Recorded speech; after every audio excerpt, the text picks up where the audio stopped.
Bonjour, je vais vous parler des présentations salles avec Microsoft PowerPoint ou comment utiliser efficacement l'outil Microsoft de présentation.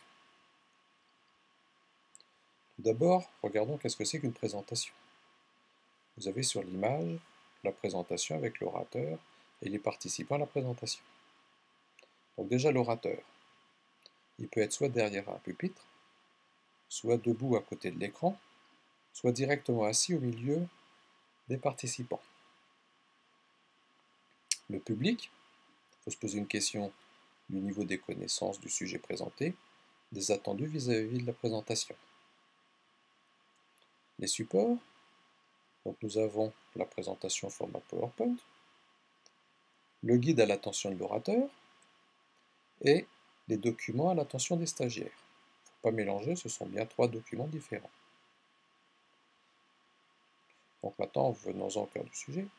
PowerPoint, des diapositives, également appelées slides, avec au besoin des animations, présentées sous la forme d'un diaporama, ce que je suis justement en train de vous présenter. Il existe également des pages de commentaires où nous allons retrouver effectivement chaque diapositive avec en dessous le commentaire dédié à la diapositive. Le tout étant lié, chaque fois qu'on modifie quelque chose en image, donc dans la diapositive, la page de commentaires est elle-même modifiée.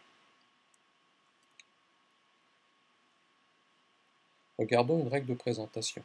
Vous voyez, le texte est assez long, pas facile à lire, mais nous voyons bien clairement les trois principales règles communément appelées. Un document projeté doit être synthétique et propre, pas plus de 25 documents projetés par heure, et l'image ne doit pas doubler le texte, ce que je suis effectivement pas en train de faire. Donc la diapositive que je viens de vous présenter, est-ce vraiment une diapositive ou du texte d'une page de commentaires? C'est bien entendu une page de commentaires. Si nous essayons d'illustrer le même slide sous forme de dessin, la lisibilité de la diapo, on peut la décrire simplement, en illustrant par exemple qu'il ne faut pas avoir besoin d'une longue vue pour lire le texte. Une bonne règle, c'est de dire que la diapositive posée sur le sol doit être lisible. En termes de vitesse, on n'est pas une course de fond. Donc, Alt, Stop. 25 diapositives par heure, ou éventuellement une durée de 3 minutes entre chaque diapositive. Enfin, si l'orateur vient lire le texte présenté, il ne sert plus à rien. Des images venant compléter le texte ne seront que plus agréables à l'assembler. Donc en conclusion, 3 diapositives au lieu d'une seule, mais un commentaire qui a retrouvé sa place, une présentation plus facilement commentée par l'orateur, mémorisée par l'auditoire.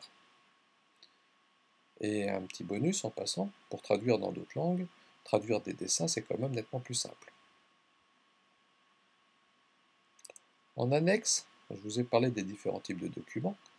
Donc une chose est sûre, c'est que le dossier à distribuer en début de séance, avec par exemple des feuilles d'évaluation, des feuilles blanches pour prendre des notes, un chevalet pour mettre son nom, les plaquettes ou autres documents à remettre en fin de session, le dossier de l'orateur avec la feuille de présence, le guide de présentation, des exercices plus support à distribuer par séquence le cas échéant, et surtout, avant de commencer la séance, je pense à vérifier le bon fonctionnement du rétroprojecteur et qu'il y a du papier sur paperboard. Je vous remercie de votre attention.